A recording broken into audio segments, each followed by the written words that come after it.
everyone. Welcome to Artistically Married, where art and opportunity collide. We're your hosts, Jake Ackerman. And Brianne Steinberg. Yeah, we have a wonderful guest today. I'm so excited. We've been crossing paths over the last couple years. I'll just seeing you in hallways.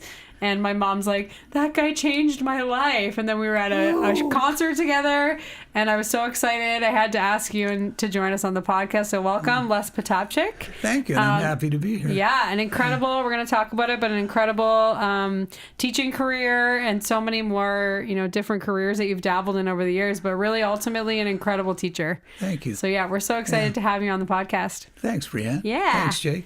So I just thought we'd give our listeners kind of an overview. You've had such a robust career, specifically in the arts, really. If you look at like your career, I mean, you were in phys ed, you're in the physicality, but then you really were able to kind of merge the art and the physicality together. So can you talk to us about your career as a teacher?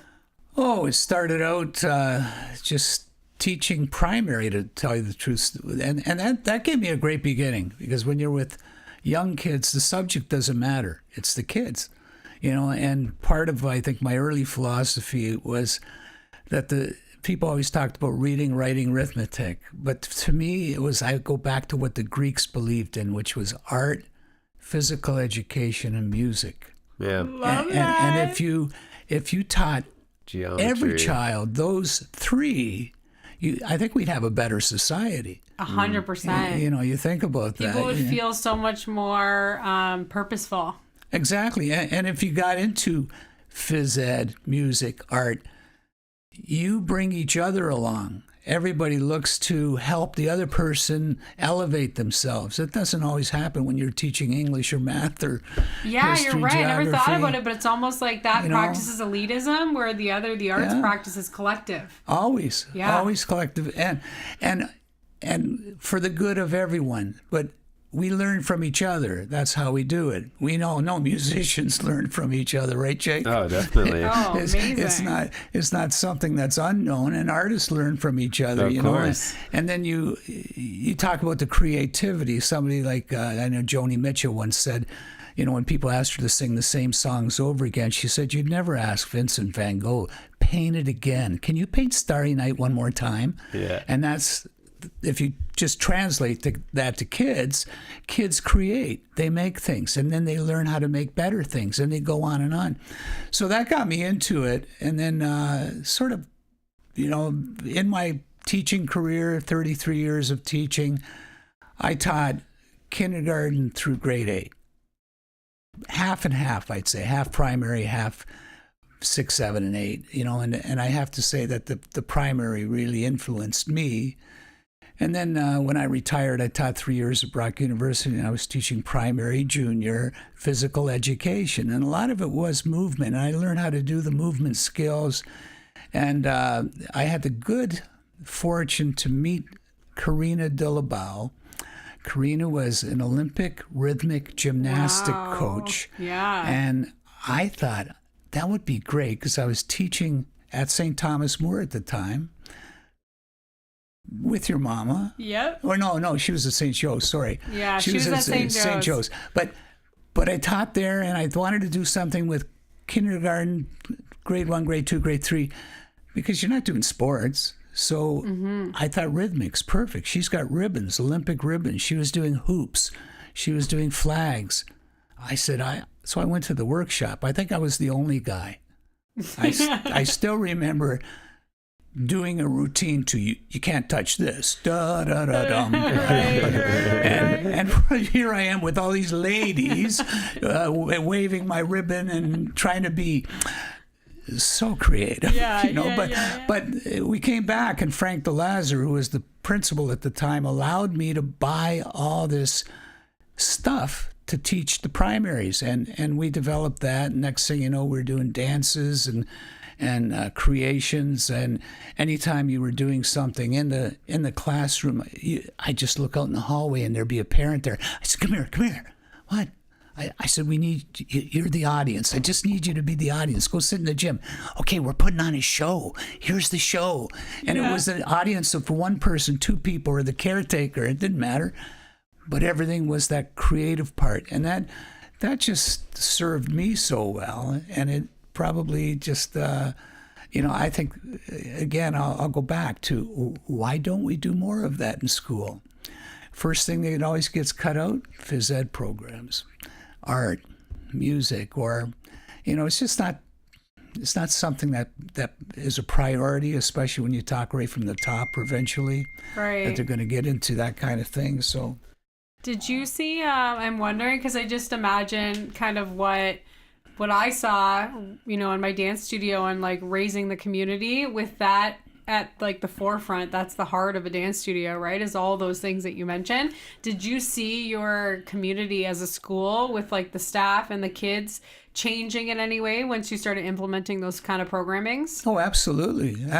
Parents became aware of it, and anytime we had an opportunity to do showtime, whether it was Christmas concert, like suddenly all the teachers are coming in and I could help them develop something, whether the kids did a group dance. They would do a group dance to Jingle Bells. Right. But suddenly it's a type of a square dance, didn't matter. Yeah. And then I got probably, I would say, really well known for that in the phys ed circles, because for 26 years I went to a phys ed conference up in Geneva Park in Aurelia on Lake Couchiching. Oh, yeah. And that was the OFIA conference. And I always did workshops. Next thing you know, they find out and how to teach kids to do these dances, and whether it was a folk dance, whether it was a creative dance. And then once I got into the rhythmics through Karina, then we started creating so we could take, if you remember, Achy Breaky Heart. Yep. Next thing you know, you're doing a hoop dance to Achy Breaky Heart.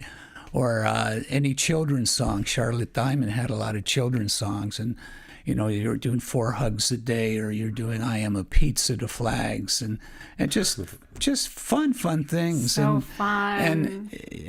But it was... and through Ophia, we wrote a book called Dances Even I Would Do. Oh, you were telling me about this the one day we ran into each other. That's so cool. And again, the premise was this is stuff that you could do. So anything I did in a workshop, if I did the workshop on Saturday and they're teaching Monday, they could do it right away. Right. So like I say, the Monster Mash, I created a dance to the Monster Mash because you needed something for Halloween. Exactly. Or you did Jingle Bells. Primary, little kids, you could do it in kindergarten, but I could do it with grade 8s because I would do it a lot faster, and it was just fun, Can you talk to the our motto in our dance studio is always like the confidence that it brings. Can you talk to some of the confidence changes that you saw when you started implementing programs like this with kids? Oh, I had kids because the other thing is I ran the Niagara Falls minor basketball for 30 plus years. Right. So we had kids that I taught kindergarten to grade 3, specifically when I was really doing it. Yeah. And you had these boys coming out to play basketball who had no business, like they're not athletic. Right. But they had the footwork. They knew how to move to a beat. They knew how to just get going the right way. Use their agility. So you could teach them. They may not be able to shoot a ball through a hoop as well, but no problem. They fit in all the time. And the other thing you saw, especially, and this was the great thing about rhythmics, if you're working with apparatus, nobody's looking at you. You're focusing on your apparatus. Totally. So if kids were working with a hoop, they're focusing on their hoop. They're not looking around and saying, oh, is there somebody looking at me? No, because everybody's the same. And because there was a unifying moment where, say, everybody lifts their hoop at the same time, down at the same time, to the right at the same time, that you follow the leader, you're part of a group. And if there's anything that I know, when you're a part of a group, your confidence level just rises. And Jake, you know that about music. You play in a band. Yeah. It doesn't matter if all you're playing is a C chord over and over again whenever a C chord pops up. But you can be part of that group if you can play a C chord. Yep. You don't have to play all the 4 other chords that everybody's doing. Right. So, and our second core value at the studio is community, and that was what I was going to ask too. I think it just like gels people together when they work on a project.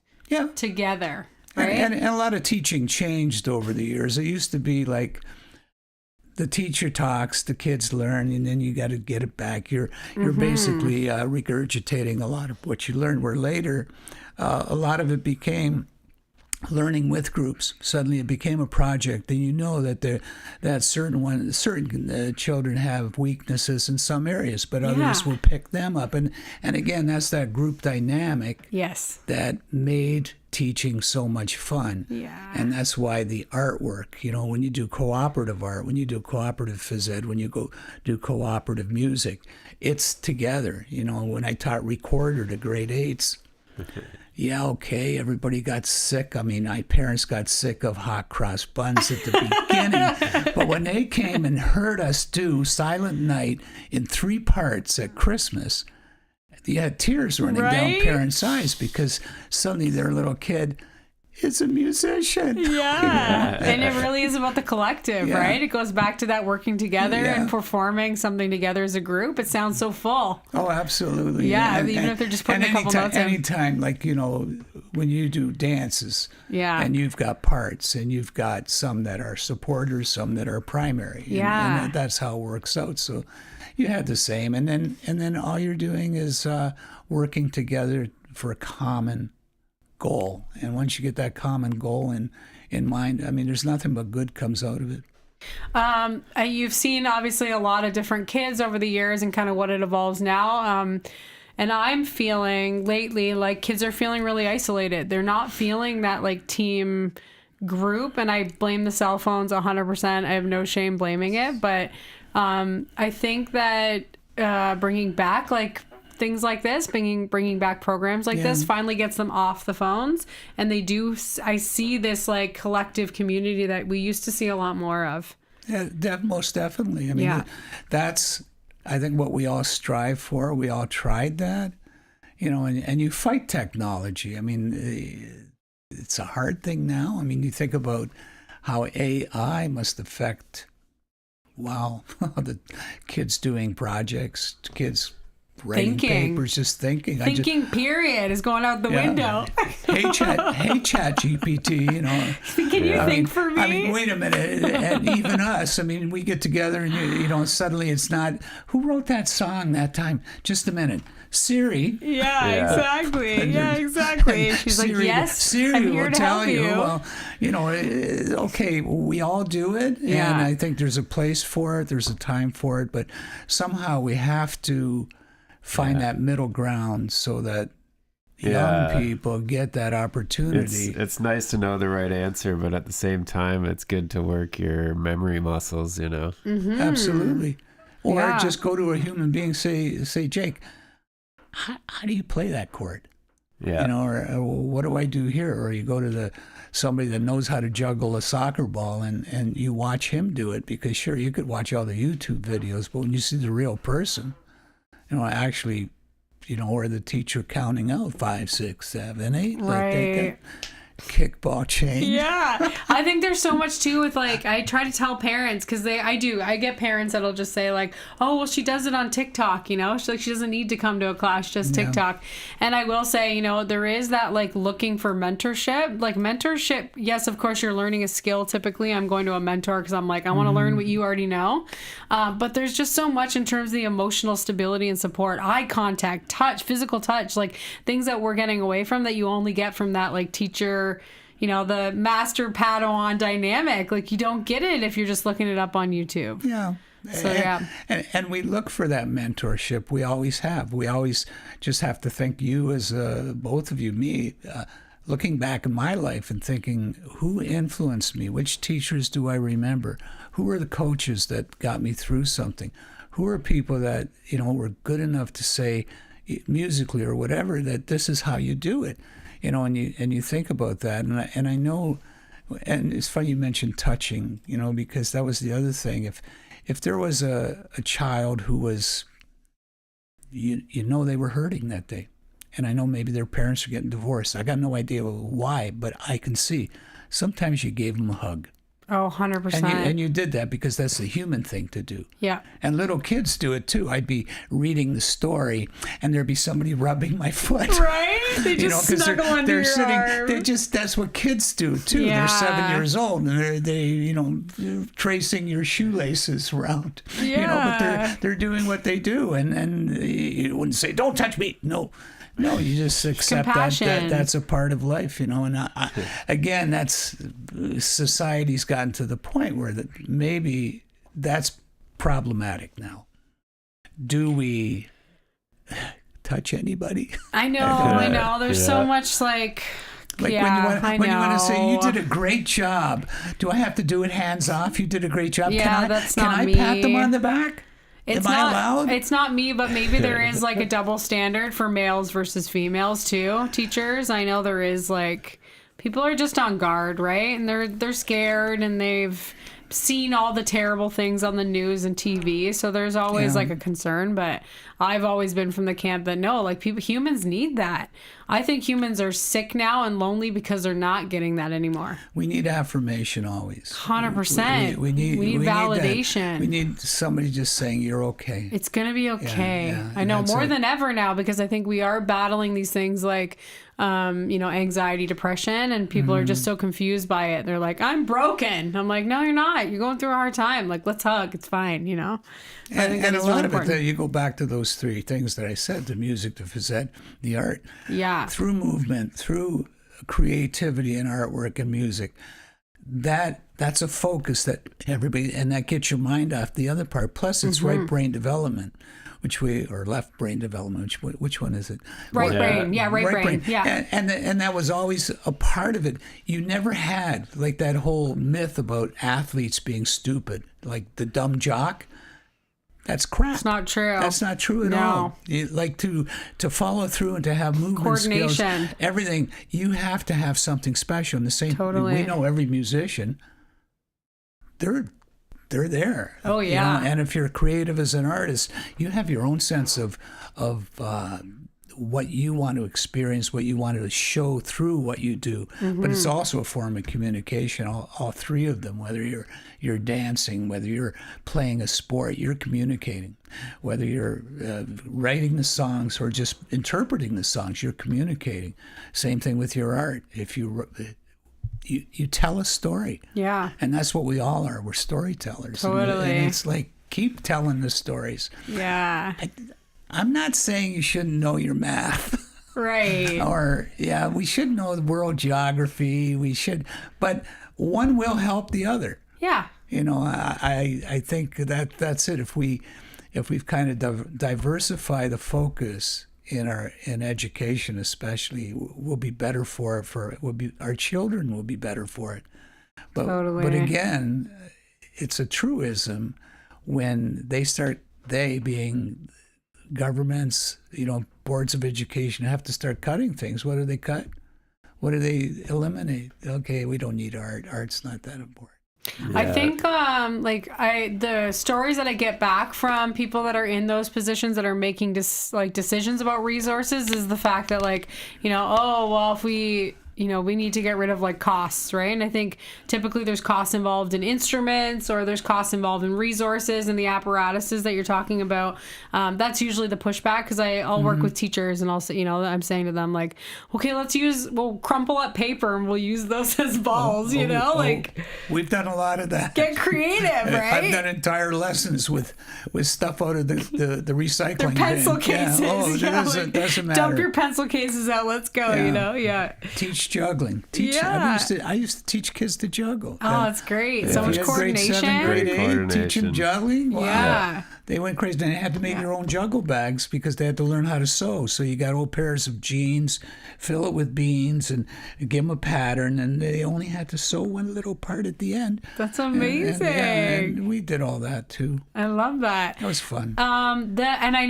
It's wild because I always am thinking of it as two separate parts, and I'm always condoning dance because I'm it's both. It's physical and it's artistic, and it's doing, and the musicality. So really it's all three of those parts.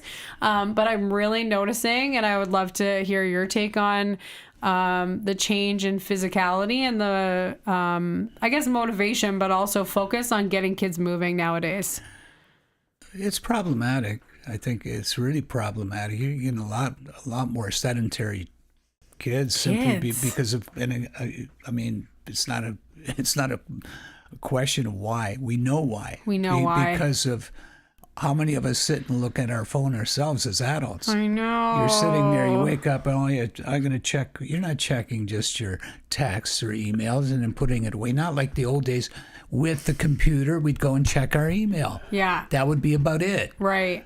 We might search for something on a site when we had to, but now you're sitting there looking at the weather, and then you got to switch over to your news feed. Exactly. So, yeah, how does that affect kids as far as their motivation to move?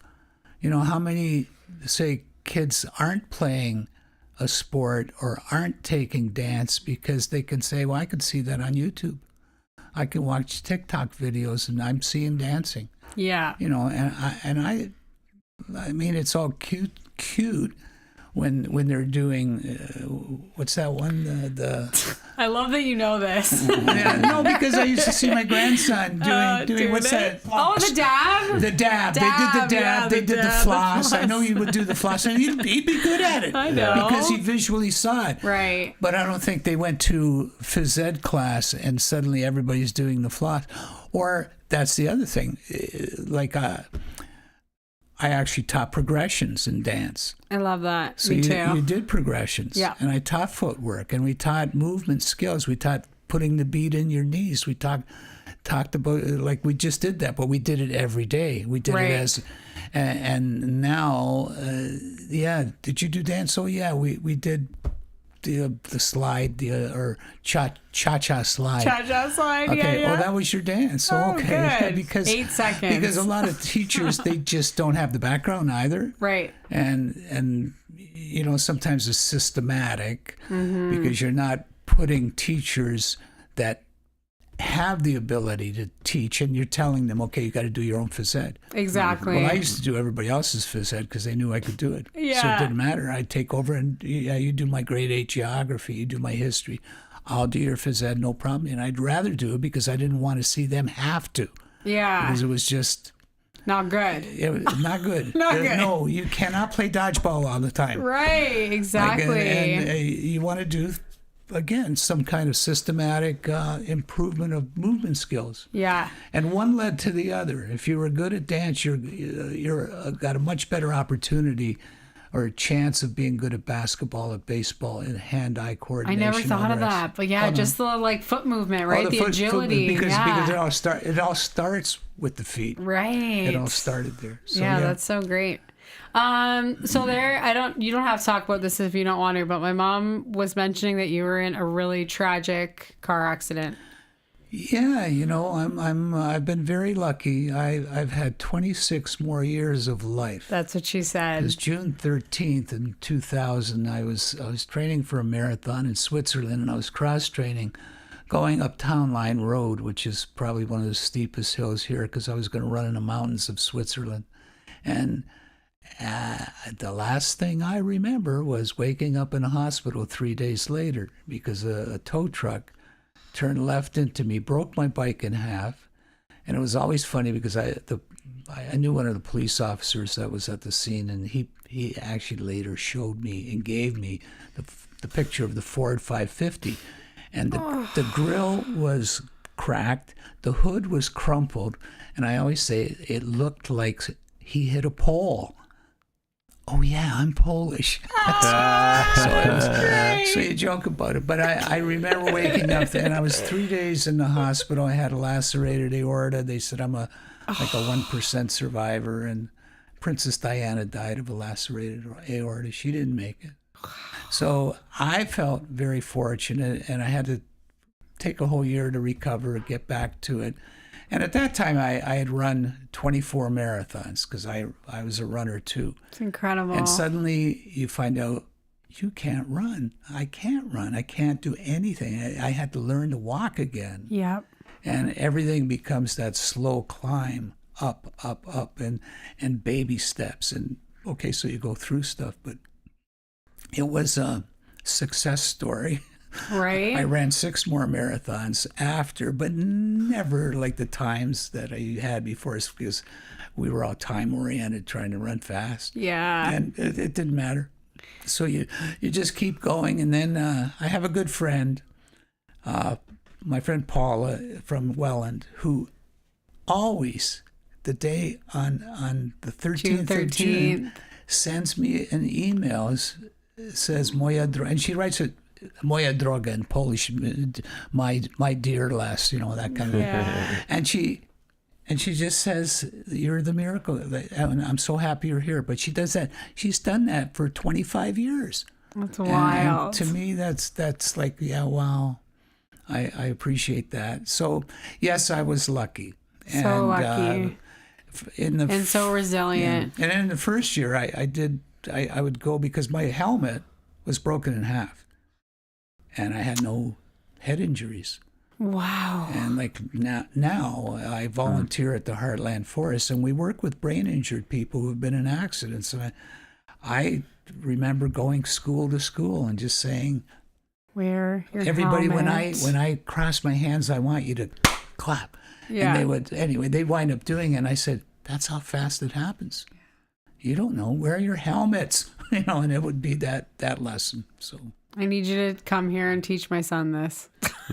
We try every day. We're like here. Phoenix. Yeah. Like it can happen in a second. You can fall off that scooter and that bike. Like just be safe. Yeah, practice safety procedures. Yeah. So I think it's incredible. I mean, I don't know where to start. Running marathons like that is already just, how did you get into that? How did you decide I'm going to run a marathon, or I'm going to participate in, like, it must have been other things like triathlon too, right? Or biking as well? No, biking, straight running. I cycle. I cycle as well. But I've done like long distance touring. I hopped on my bike and gone to New York City a few times. What? Where you just go 6 days. But I've cycled New Zealand for 5 weeks.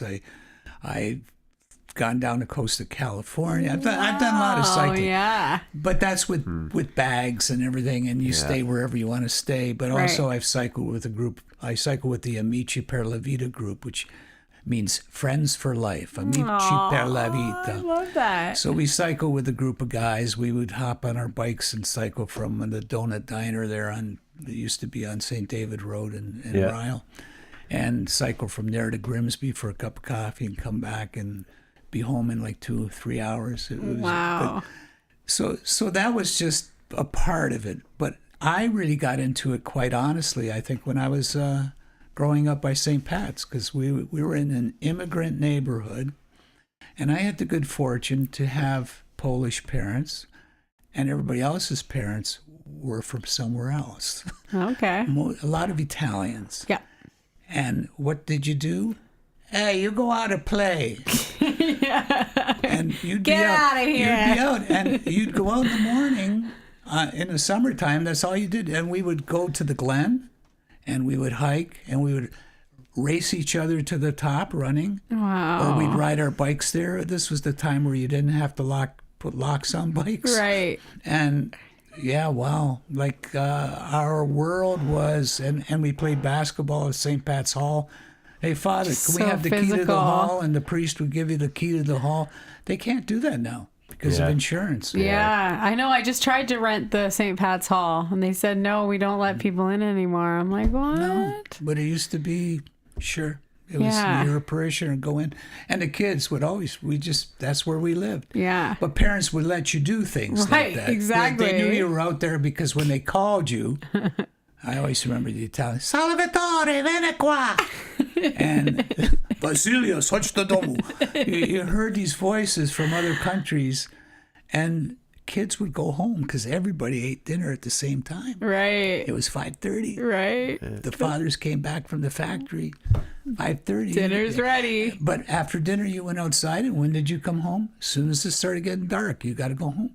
It's awesome. So that was our lives. So I think a lot of that physical activity came honestly. Like, I still remember we would play 139 games of baseball over the summertime. We didn't really belong to a league or anything. Yeah. We just played. Go to Oaks Park. And we knew, at St. Pat's in the gravel schoolyard. Oh my No, God. we didn't go to Oaks Park. That's too far. That's too far. You just played in the schoolyard. Oh my gosh. And yeah, play was play. Yeah.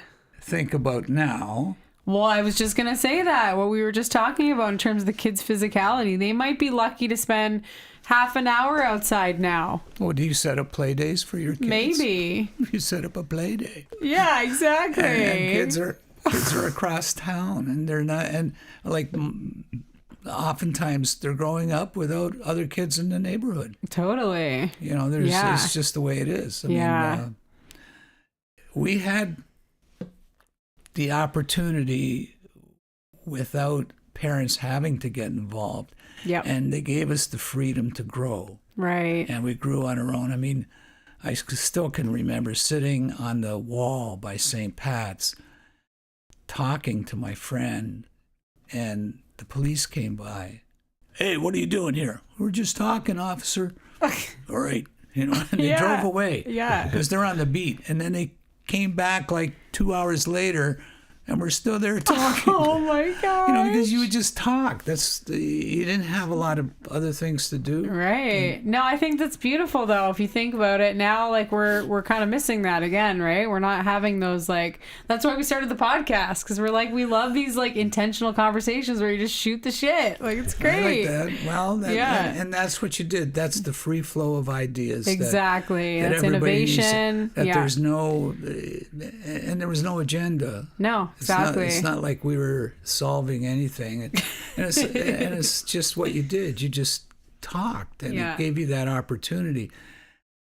I'm not saying kids don't these days. They do it maybe in a different way. Like I'll see my grandson, I come in the house, I hear him yelling and talking, and somebody there? No, he's on a headphone playing a video game with somebody somewhere else. Right. But the trouble is, that person may really be somewhere else. Yeah. He might be in another community. I don't know that. Yeah. And it's not like suddenly let's just get together and do nothing. Yeah. And again, you lose some of those, like we talked about, the physical touch, the eye contact, like, you know, like there is something about physical being in the same place at the same time having conversations. I'm curious. I just feel like, I'm wondering how much of your physicality, like how you are in such great shape, and even just the determination, like having that kind of idea of like, I'm gonna run a marathon. Like I wonder how much that went into the fact that you had the recovery you did after your accident. Oh yeah, without a doubt that helped. And I always, you know, people would say that relentless. Wow, that like resilient. You were in such good shape. That's why you. I said no. I said it's not. You recover because you want to recover. You make it a goal that you recover. I mean, anybody can do that. I don't think so. You're not giving yourself enough credit. Well, I was happy to come back. Yeah, that's it. I'm happy, and I could talk about Mrs. DeMario, who's a wonderful lady. She raised 4 children, and her husband died when she was early. And, you know, we know the 2 sons, the 2 daughters here in the city. Yeah. But when I'd see her at church, and how are you, Mrs. DeMario? You know, you got to keep it going. And I want to put that on my refrigerator, like with her voice. Right? Yeah. You got to keep it going. And that's it. When something bad happens to you, keep going. Because, you know, good things will happen. But, I mean, part of life is acceptance. And a lot of people, they don't want to accept. They always feel that everything good should happen. Nothing bad should happen. And when something bad happens, they're ticked off. They're angry. You know, you have to accept things. And I look at, I think I learned that from my mom and my dad. You know, especially my mom, when the war broke out in Europe. She was in what's now Ukraine, but it was Poland at that time. But she's 14 years old. And the last image she has of her house is 2 o'clock in the morning, they're pounding on the door saying, we got to run because they're coming and we're all going to get killed. Right. So they run. She's 14. She goes through the war. She meets my dad, and my dad's 18 years older than her. She's 19. But I would think that at the end of a war, there's not a lot of good men around, or not a lot of men, period, because most of the men died. So a woman would be looking for a good man, and my mom found my dad, and my dad was a good man, truly. And I always remember my mom coming here to Canada and always being happy, always being cheerful. And I kept thinking, how could she, like all the stuff she saw and what could have happened? And I can't imagine it, yet she accepted it, and she stayed positive, and she wanted nothing but the best for me. Right. So she wanted to push that forward so that I could have what she didn't have. Right. And that's why I was her favorite son. I love that. I was the only son. I know. I was wondering, does your wife do all this like marathon running with you? Peggy ran a marathon. Yeah. She was a pretty good runner. Wow. But she's a great woman. Again, she's like the rock in our family. Yeah. And she's just the best for our grandchildren, the best for our children, and she's a giver. Yeah. And she was the oldest of 8 kids, so she grew up. She grew up 10 houses away from me. Come on. So did you guys know each other when you were kids? I met her when I was 17. Okay. We had our first date in 1967. Wow. We've been married 54 years, and we went out for 5 years. But, but like I say, she lived 10 houses away, and she was almost 16 when I met her. And so love that. But she was the oldest of 8 kids. Yeah. So she had 6 brothers and a sister. So responsible. And I think that's the other thing. Like we had big families in the neighborhood. Mm-hmm. We had one family, the McLeans. They had 12. And they lived on Maple Street and First Avenue. Wow. And you had the Peter Angelos. They were kitty corner to the McLeans. They had 11. That makes sense. I went to school with a lot of Peter Angelos. It was probably all the offspring of those kids. And they're all here, yeah. Yeah. And then you had the Cahills. That was Peggy's family with 8, and they were big families. Yeah. So that's the other reason you could go outside and play, because there was always somebody out there. Right. It didn't matter. There's You always go out and play. kids. There's always somebody there. Now, if you say go out and play, there's nobody there. Who am I going to play with? I know. So, I think it's crazy because I'm like, our city's trying. They create these environments for us to like go and take our kids to the park. I do find I see it in some of the newer subdivisions. Yeah? Yeah. Well, that's good. There's kids outside. Nice. Well, yeah, and it goes by neighborhoods. Like some, for sure. Especially downtown where I am now, you're not seeing kids. Yeah. It's a lot harder. It's probably like aging, right? Aging population. Yeah. Amazing. I was going to say, no, I'm not. I'll keep going. Because I'm pretty old. Well, aging. That's why I said aging. Yes, we're aging. We're all aging. What's the secret to a marriage like that? Acceptance. I go back to acceptance. Like that. That's a great word. Yeah. If people accepted a lot more and say it's okay, and it's okay, and forgive, and forget. Like you can't go and hold grudges. You can't do that, and you have to realize that there's a common purpose, and that's part of it is the kids. You think about how your mom and dad focused on the kids. Yeah. And that's how a lot of good families are. Parents focus on the kids. Yeah. Now, I'm not saying you have to do everything and, spoil the kids, but they're the big reason, and pass the love on, that kind of thing. So, I love that. I don't know if there's ever one secret. Boy, if I could write the book if there was. I think you should. No. I think you should write a bunch of books. No, Keep going. No, it's okay. All right. I think it's a good time for a break. Yeah, sure. And we'll be back. All right. Talking to Les Potapczyk. Hey, my name is Les, and I'm sitting here with Laurel Minnis of Minuscule. But I got to tell you that it's minuscule. It's not so minuscule. Some of the things that she's written musically are really phenomenal.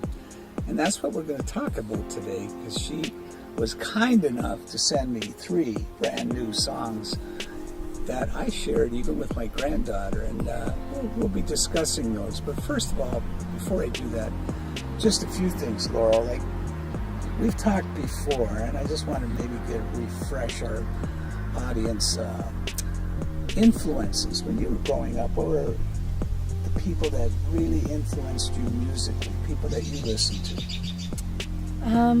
I think earliest would probably have been, whatever my parents were listening to at the time, which I remember with my mom. She loved musicals, so a lot of soundtracks to musicals, and anyone that had big expression. Barbra Streisand comes to mind, that wasn't afraid to just like lean into the theatrics of whatever they were going for. My dad, big prog rock guy, Steely Dan, King Crimson, a lot of like ELO, like complex melodies, lots of different parts. Genesis, like he really appreciated music that challenged the listener. So right. I think I kind of took those 2 nuggets from either of them, and that feels like something that I really love to convey in music, is like not being afraid to be not necessarily theatrical, but like emotional when it calls for it. Well, it's just from what I'm hearing, it's even the genres, like you're talking about progressive rock and musical theater, Barbra Streisand, those are sometimes like similar, but they're not totally close. Yet the fact that you're listening to expression, the stories that are being told, big voices, and I know when I listen to your music, I hear that too, especially in what you've just presented to me, which is such a wonderful thing. And when you write these tunes. All right, we are back today talking to Les Potapczyk. Amazing. It's been awesome so far. Thank you so much for joining us. Oh, you're welcome. So yeah, off air on our break, we were just talking about the fact that I was also a teacher, but I was teaching overseas. So yeah, we were just talking about, interacting with people from other cultures and kind of what that means and what all the things that you can learn from traveling. Oh, you can learn so much when you think about all the, like you being in Korea. Yeah. And just what we chatted about, little things. But that you could drop words like soju. Yeah. You could say kimchi. Yeah. The fact that you know their foods. Totally. And just the connection you could have, doesn't matter what country you go to. Yeah. When, you go see somebody says something to you that's Portuguese and you say obrigado. Yeah. And you can say, you just have to have a few words. Yeah, but it's you connection. Know and if you've been there and you know their food and it's just, you're in. Or landmarks or activities. Yeah, but for sure. But you're in. Yeah. And I know I've always found that. And then you find commonalities, because I've learned a lot of words from other countries. One in particular is what we always say if I'm talking to you, Brianne. Yeah. And you go, yeah, mm-hmm. Oh, yeah, mm-hmm. Yes. Well, you go to other countries, and if you go to Spain, any Spanish country, they go claro, claro, claro. Yep. Claro, vale, yeah, we learned vale, that in Peru. Vale, Claro. Claro. Vale, okay. Yeah. Claro. Mm-hmm, which means Yeah. Or if you're in Poland and I'm Polish, you go tak, tak, tak, which means yes, yes, yes.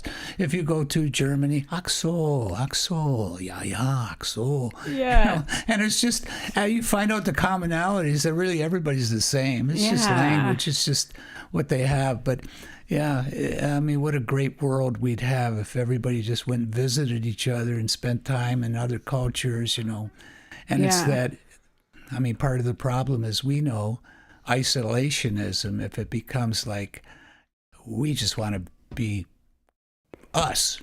Mm-hmm. No, that doesn't work. Yeah. It doesn't work. I think it comes back to that, like we said, it's that acceptance, right? Accepting other people's differences, go back to what we talked about, the music, phys ed, and art. Yep. When you do things together, you appreciate the creativity culture. And, and you have to work together to create things. Yeah. So that's it. Yeah, and when I would travel, you're right. Like those are my three favorite things is learning about people's like art, their music, and their physicalities. Yeah. I think learning that about other people's cultures is so exciting because then you compare it to your own and you grow. So is K-pop important to you? I have multiple K-pop dance classes in my studio. Oh, I could imagine. Oh yeah, the kids just love it. Like that movie was on repeat in our house. Yeah. Yeah, they love it. And again, I think it's so cool because it's infiltrating our culture, right? So our kids are starting to take it on. It's great.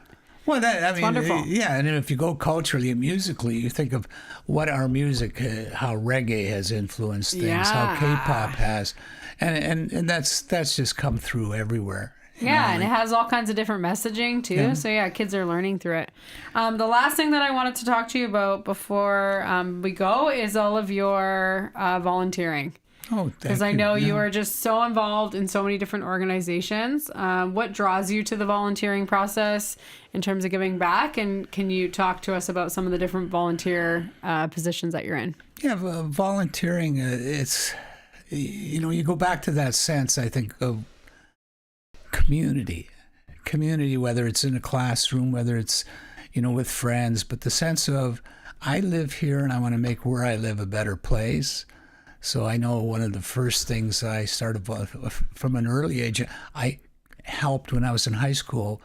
I knew nothing about hockey because I didn't know how to skate. Right. But I helped coach a hockey team. Amazing. Legion Hockey with Fred Bedard. He asked me if I'd help be the assistant coach. Well, I played basketball because we grew up playing in the hall, like I say, that kind of thing. So I played high school basketball, but I didn't know anything about hockey. But there I am starting out by coaching. And then when I started teaching, and you have to remember, Brianne, Jake, that I started teaching when I was 20 years old because we got to leave grade 13. There was 5 years of high school. I'm 19. I go to teacher's college. I'm 19. I graduate. I'm 20, and I get my first job. I'm 20 years old. So I would say things like, Brianne, do your homework and tell your brother I'm picking him up at 7. It was like weird. But when you, so the first place I got asked by another if I would be a big brother. Aww. So I got into Big Brothers because I didn't have the kids yet. I wasn't. Peg and I were just talking about getting married, and so I got a little brother, and then I did that for like a number of years, and then I got asked to be on the board of directors, and then I became president of the Big Brothers, and then I got asked to help with Terry Fox, and now I'm the Terry Fox guy for Niagara Falls, and you start doing a lot, and then coaching basketball, just working with kids. I love doing that, so we got involved, and I ran minor basketball for 30 plus, well, I think it was 33 years. Yeah. Wow. And then there's always just, people need help. Yeah. It's almost like that song we talked about by Laurel. Yeah. Why can't reach out. Why can't ask for people? So if people ask for help, you say, I'll help you. So whether it's somebody that needed help because they're going to run their first marathon, can you give me some pointers? Yeah, so I wind up coaching them, or it's just a lot of different things that you do, but you do it willingly because that helps your community and makes you a bigger part of it, and makes you, I think, if everybody just got involved, you get involved in stuff.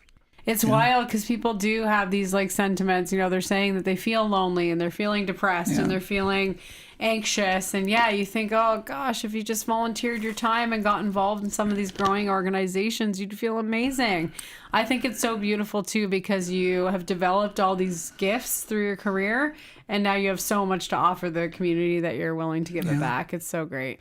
And one of the places now where I spend a lot of time is at the Heartland Forest. Right. So I went there because originally I was taking my granddaughters and my grandson, and it was so good that I said, well, if you need some help, and I just retired, so that's back in 2003, and I thought, I can take groups. So I started almost teaching again. But then I got asked because Bob Moody, who was in the woodworking shop, was going through a bout of cancer, and they needed some help, and he was working with the brain injured.